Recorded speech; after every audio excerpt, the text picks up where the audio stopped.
Once your camera has dried out, it's time to do some more cleanup and O-ring care before putting it away into storage. This is my very professional care kit, including a very stiff bike share card, a nickel, and some Q-tips.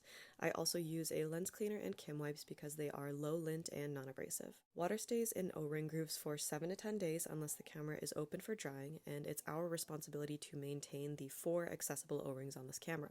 So I start with the body, removing the O-ring and cleaning out the groove that it sits in from any grease or salt crystals. I'll run my finger over this edge too because it's often easier to feel those really small particles. Close that up and move on down to the flash and battery chambers. Once removed, we do the same thing, using a Q-tip to clean out the threads of grease and salt. The flash port does have a tendency to leak, so you want to be careful to pay attention there. I used to forget to clean this port, and then my camera tech gave me a very stern talking to during my annual service. Remove those 2 very small O-rings and set them aside. It's also best practice to store your batteries off-body between uses because if left inside, they could break down and corrode the battery contacts and chamber. Typically, I loosely screw the battery port back in and leave the flash sync cover off to dry out.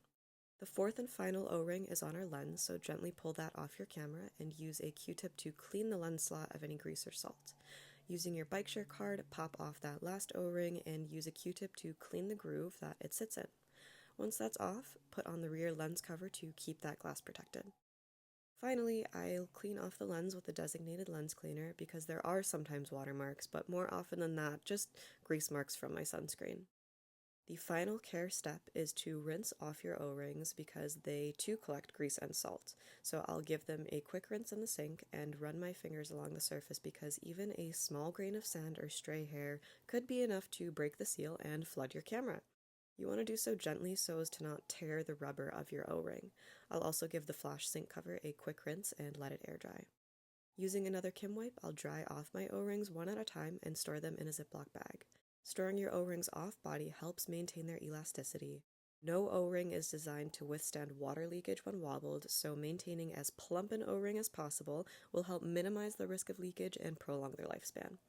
I store everything back together because if I don't, I will lose it, and everything is neatly stored in a little box because my home is open air and gets very dusty very quickly. Thanks for joining me today. I hope that this was a helpful reminder that if you take care of your gear, it'll take care of you.